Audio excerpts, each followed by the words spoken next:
Hello everyone, स्वागत है आपके अपने चैनल वाटिका सिंह पे। इस वीडियो में हमने आपको यह बताया है कि जब आप बीएड के सेकंड सेमेस्टर में होते हैं तो आपको वहाँ पे प्रस्तावना कौशल बनाना होता है। तो आप प्रस्तावना कौशल कैसे बना सकते हैं, इस वीडियो में हमने आपको पूरी जानकारी दी है। तो चलिए फ्रेंड्स, हम इस वीडियो को स्टार्ट कर लेते हैं। पहले हम आपको यह बताएं कि यह प्रस्तावना कौशल क्या होता है, ये सूक्ष्म पाठ योजना क्या होता है। प्रस्तावना कौशल का मतलब होता है बच्चे के पास जो नवीन ज्ञान है उसे पूर्व ज्ञान से जोड़ना। इसी को हम प्रस्तावना कौशल कहते हैं। सूक्ष्म पाठ योजना का मतलब होता है कि टीचिंग का छोटा रूप, जिसमें हम बहुत कम बच्चों को टीचिंग करते हैं। इसमें हम 5, 6, 7, 8 बच्चे होते हैं, 5 बच्चों का ग्रुप होता है सूक्ष्म पाठ योजना में। और इसे हम टीचिंग का ही लघु रूप होता है, छोटा रूप होता है। इसी को हम सूक्ष्म पाठ योजना कहते हैं। सूक्ष्म पाठ योजना बनाने के लिए, तैयार करने के लिए आपको सबसे पहले लिखना होता है प्रस्तावना कौशल सूक्ष्म पाठ योजना संख्या 3। इसको बिल्कुल ही बीचों बीच सेंटर में, बोल्ड में और बहुत सुंदर ढंग से लिखना होता है। सूक्ष्म पाठ योजना संख्या 3 का मतलब यह होता है कि आपका यह प्रस्तावना कौशल कौन सा है, पहला है, दूसरा है, तीसरा है, उसी संख्या को हम यहाँ पे सूक्ष्म पाठ योजना संख्या 3 लिखते हैं, जैसा कि आप यहाँ पे देख रहे होंगे। उसके बाद आप लिखते हो दिनांक। जिस भी डेट को आप अपना प्रस्तावना कौशल सूक्ष्म पाठ योजना तैयार करते हैं, उस डेट को आपको दिनांक में लिखना होता है। जैसा कि आप यहाँ पे देख पा रहे होंगे, दिनांक में हमने उस डेट को लिखा है जिस डेट को हमने अपना प्रस्तावना कौशल सूक्ष्म पाठ्य योजना तैयार करी है। उसके बाद आप लिखते हो कक्षा। आप जिस भी कक्षा के लिए अपना प्रस्तावना कौशल सूक्ष्म पाठ्य योजना बनाते हैं, उस कक्षा को आपको कक्षा में लिखना होता है। जैसा कि आप यहाँ पे देख पा रहे होंगे, कक्षा में हमने लिखा हुआ है 6। इसका मतलब यह है कि हमने 6 क्लास के लिए अपना प्रस्तावना कौशल सूक्ष्म पाठ्य योजना बनाया हुआ है, तैयार किया है। उसके बाद आप लिखते हो समय विधि। प्रस्तावना कौशल सूक्ष्म पाठ्य योजना बनाने के लिए आपको 7 मिनट ही मिलते हैं, इसीलिए हमने समय विधि में लिखा हुआ है 7 मिनट। उसके बाद आप लिखते हैं शिक्षक कौशल। शिक्षक कौशल में आप लिखेंगे प्रस्तावना कौशल। उसके बाद आप लिखते हैं विषय। यहाँ पे हमारा विषय है सामाजिक विज्ञान भूगोल, इसलिए हमने विषय में लिखा हुआ है सामाजिक विज्ञान भूगोल। उसके बाद आप लिखते हो कालांश। तो पहले मैं आपको बताऊं कि यह कालांश क्या होता है। बच्चों को पढ़ाने के दौरान जो भी पीरियड आपको मिलता है, उसी पीरियड को आपको कालांश में लिखना होता है। जैसा कि आप यहाँ पे देख पा रहे होंगे, कालांश में हमने लिखा हुआ है 3rd। इसका मतलब यह है कि बच्चों के पढ़ाने का पीरियड हमारा यहाँ पे 3rd है। उसके बाद आप लिखते हो प्रकरण।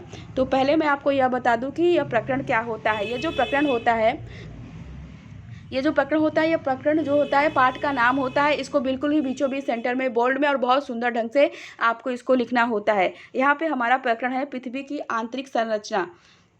उसके बाद आप एक ऐसी सीधी लाइन खींच देते हैं। इसे हम विषय का इंडेक्स कहते हैं। इसे हम विषय का ब्लॉक इसे हम ब्लॉक भी कहते हैं। इस ब्लॉक के अंदर, इस विषय के इंडेक्स के अंदर हमने आपको विषय के बारे में संक्षिप्त में सारी जानकारी दे रखी है। उसके बाद आप लिखते हैं शिक्षक सहायक सामग्री। शिक्षक सहायक सामग्री में आप लिख सकते हैं चाक, डस्टर, लपेट, श्यामपट्ट प्रकरण से संबंधित सहायक सामग्री आदि। तो मैं आपको बता दूं कि यह शिक्षक सहायक सामग्री क्या होती है।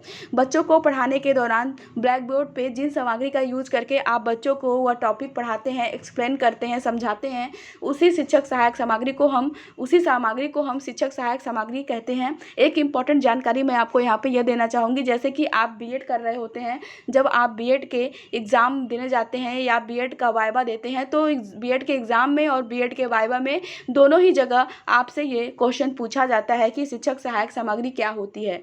तो आप इस बात को ध्यान में रखिएगा। ये आपके बीएड एग्ज़ाम और वाइवा के उद्देश्य से बहुत ही इम्पॉर्टेंट क्वेश्चन है। उसके बाद आप लिखते हैं पूर्व ज्ञान।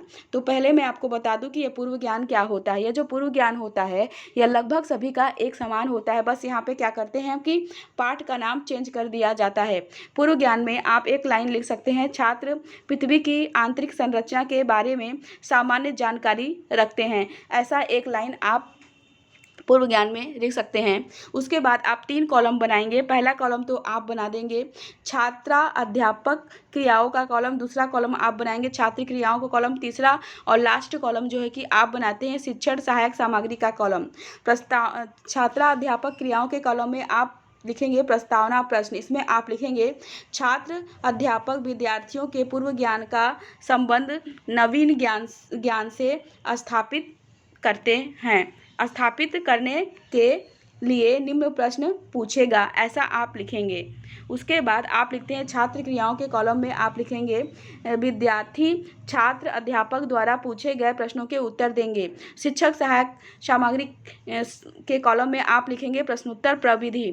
उसके बाद आप छात्रों से प्रश्न करेंगे। पहला प्रश्न हमारा यहाँ पे छात्रों से है, हम किस ग्रह पर रहते हैं? तो छात्र आंसर देते हैं हम पृथ्वी ग्रह पर रहते हैं।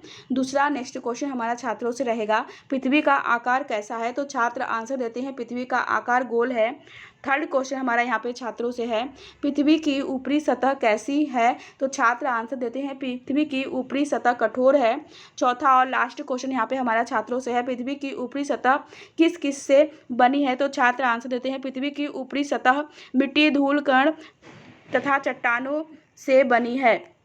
पांचवा और लास्ट क्वेश्चन यहाँ पे हमारा छात्रों से है, पृथ्वी अंदर से कैसी है? तो छात्र आंसर देते हैं विद्यार्थी निरुत्तर रहेंगे। उसके बाद आप लिखते हो कथन उद्देश्य। कथन उद्देश्य में आप लिखेंगे बच्चों आज हम पृथ्वी की आंतरिक संरचना के बारे में अध्ययन करेंगे। उसके बाद छात्र क्रियाओं के कॉलम में आप लिखेंगे विद्यार्थी नवीन ज्ञान के प्रति ध्यान केंद्रित करेंगे। उसके बाद आप सहायक सामग्री में लिखेंगे कथन प्रविधि। इस तरह से आपका प्रस्तावना कौशल सूक्ष्म पाठ योजना बन के तैयार हो जाता है। तो अगर आपको हमारा ये वीडियो अच्छा लगता है तो आप हमारे इस वीडियो को एक लाइक ज़रूर करिएगा। अगर आप हमारे चैनल पे नए आए हुए हैं तो आप हमारे चैनल को सब्सक्राइब कर लीजिए, साथ ही साथ बेल आइकन को भी प्रेस कर लीजिए, ताकि हम जब भी ऐसे रिलेटेड बीएड से रिलेटेड वीडियो बनाएंगे और अपलोड करेंगे तो उसकी नोटिफिकेशन, उसकी अपडेट आपको जल्द मिल जाएगी, जिससे कि आप हमारे आने वाले न्यू वीडियो को मिस नहीं कर पाएंगे। तो हम आपसे फिर से मिलते हैं अपने ऐसे ही रोचक वीडियो के साथ। Thank you so much for watching my video and subscribe my channel.